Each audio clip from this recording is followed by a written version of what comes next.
the next movie we watched this week was my pick, that being A Silent Voice, the 2016 drama film, basically. So we've got our main character guy.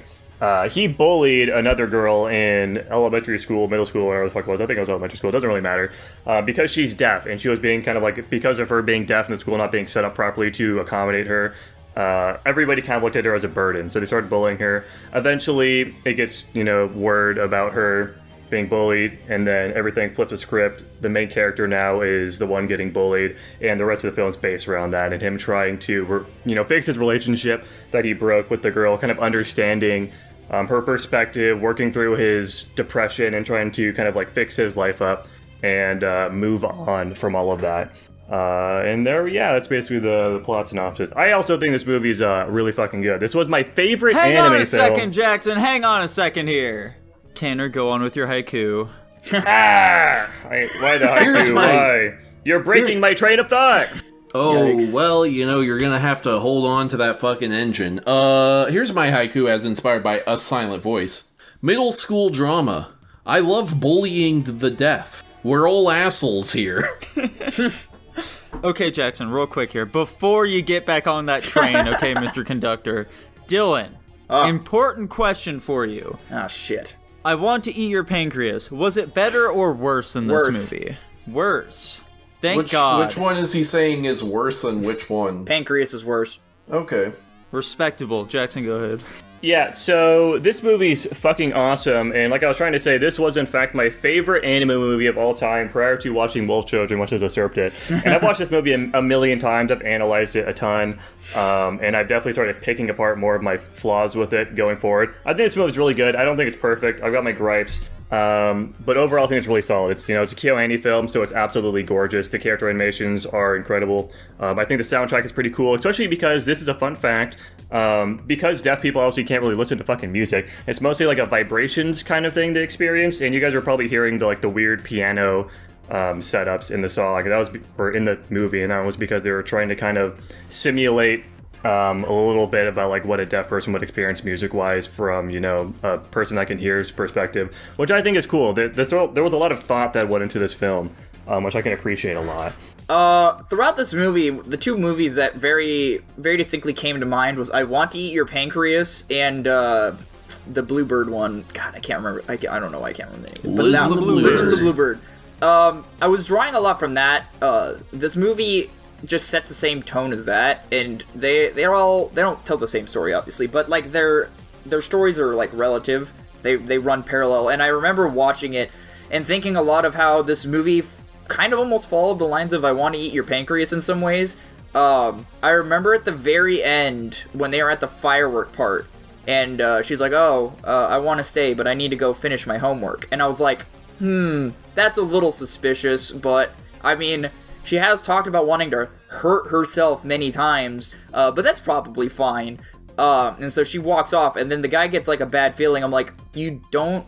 Because I wanted this movie to have a happy ending. I really wanted this movie to have it. I wanted to love this movie. I didn't want to hate it, because I Want to Eat Your Pancreas would have been great if there wasn't just a fucking murder at the end and killed the whole vibe. That's what killed the vibe! Well, it was a couple other things, but... I mean, yeah, so, when, fucking, that, bad vibe he was getting, you see, fucking, when she's, walking away, she signs some shit goodbye, or whatever. However, normally throughout the rest of the film, whenever they, part, or whatever, she signs, something see you later, something along those lines. I was gonna say that, you son of a bitch! I had that in my fucking notes you stole it from me! I was waiting for Dylan to shut the fuck up so I could say that, and then you stole it. That's why I cut in so I could say it first, you son of a bitch! Fuck! Did she even say anything? Yeah. Okay. Yeah, she signed saying goodbye instead of her normal, see you later. I wouldn't have caught on to that, clearly. Obviously. But anyway... Obviously. It's a really subtle detail. Yeah. Yeah, Jackson analyzed the shit out of this movie. I would expect nothing less. But yeah, and then we got to the apartment, and I was like, oh shit, they're gonna pull out Want to Eat Your Pancreas, and I'm not gonna like the ending of this movie, much akin to that one. And then he ends up grabbing her. I'm like, you better not drop her. And then he ends up saving her because she chooses to live, and then he falls, and I thought it was gonna have this big revelatory ending where it's oh, now he's also deaf, and it's the quote-unquote reparations for the rest of this movie, where now he's deaf as much as she's deaf, but they both also already speak sign language, or speak sign language. And I thought that would have been a really cute ending, but, you know, I guess he's just 100% fine. There's no issues with him falling from that height that apparently would have also killed her. So I thought that was a little strange, but regardless, Bro got fucking hospitalized for, like, presumably, like, a month. I mean, like, the timeline doesn't... I mean, I get that it gave, like, enough time for her to, like, go around and apologize to everybody, and, like, you know, but... We also saw, like, visually the days passing as Ueno was meeting up with, what's her name, deaf chick, I'm forgetting her name, I don't know if I remember Ueno's, but not the main character's name. But regardless of, like... Same here, dude.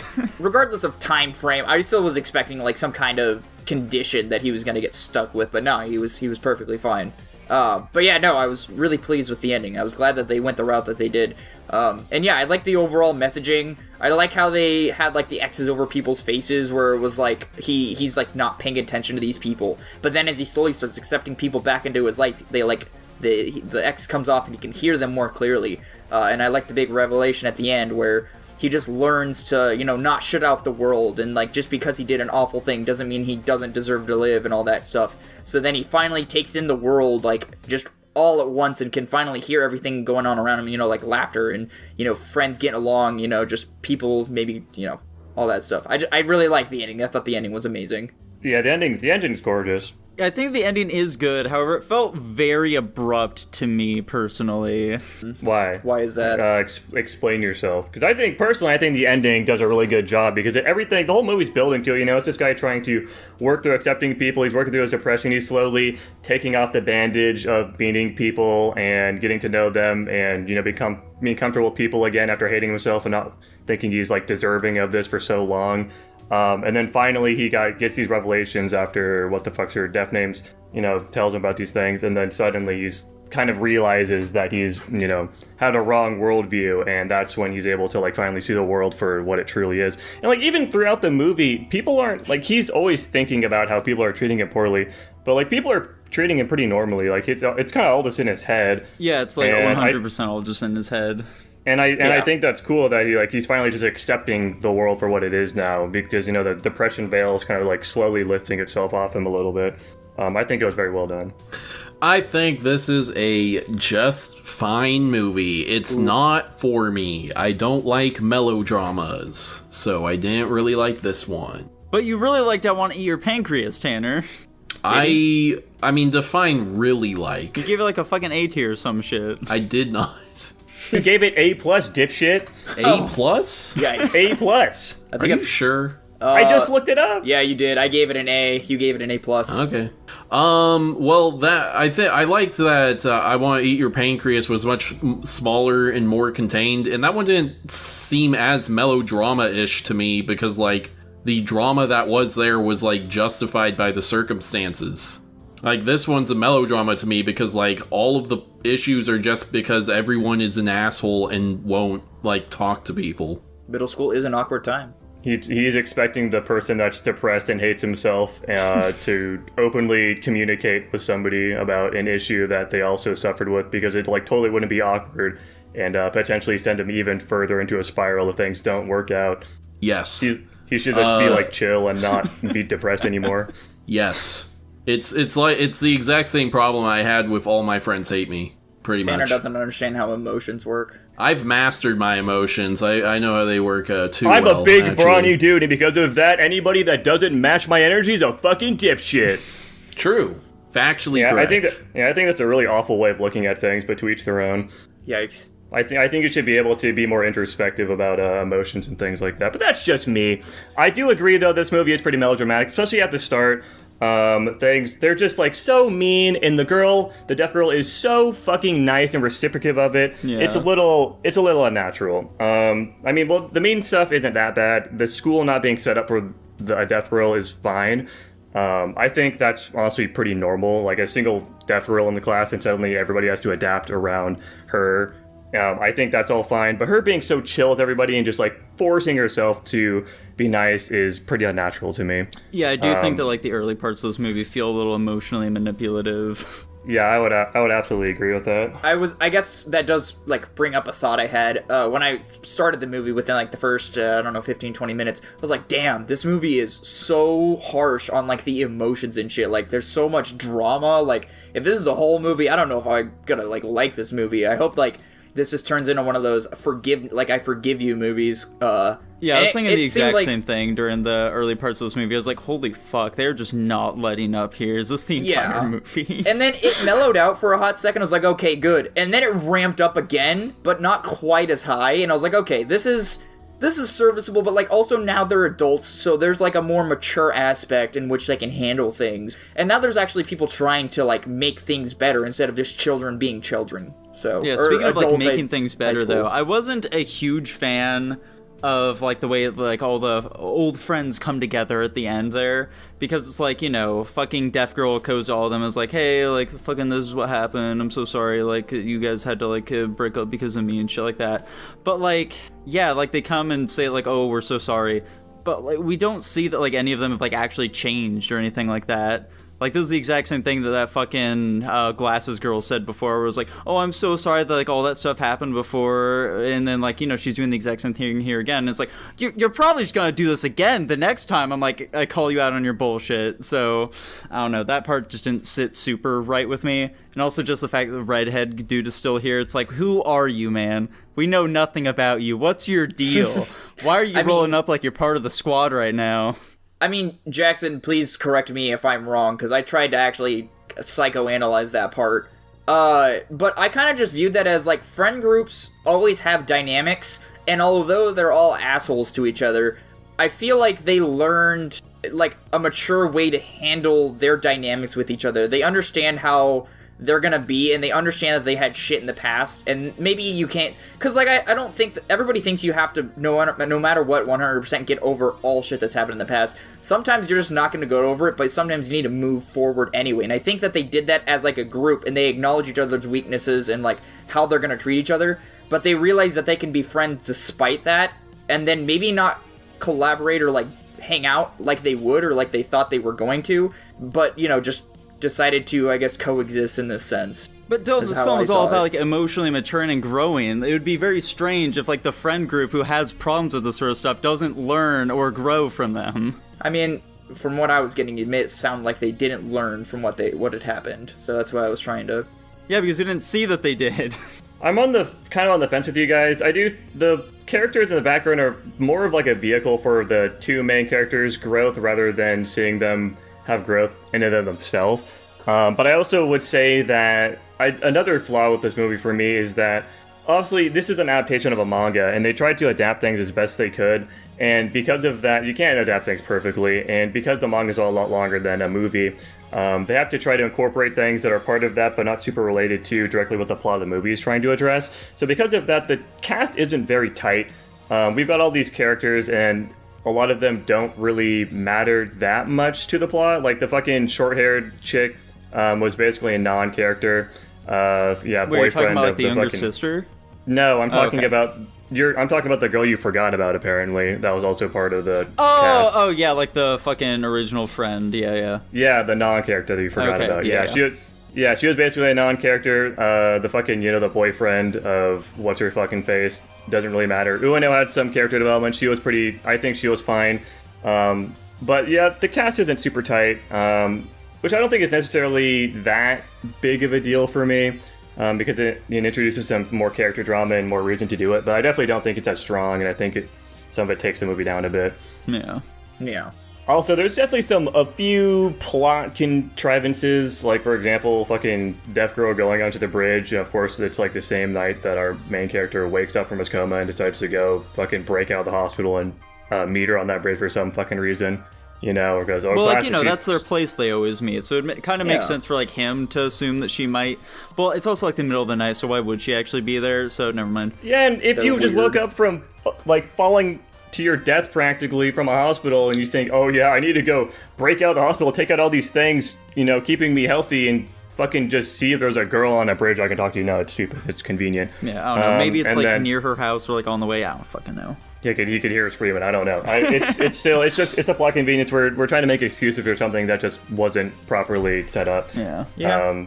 maybe there's some psychological link. Who cares? Or when she was about to kill herself as well. Of course, she goes the person that always carries a camera with them 24/7 wherever they go. Suddenly like, oh yeah, can you get my camera? Yeah, that was also a little convenient. Why the fuck wouldn't they get their damn camera? Why are you asking them to get your fucking camera? Because they want to spend time with their mom. Yeah, but all of that stuff is not that relevant for me, mostly just because the character drama for this movie is incredibly well done.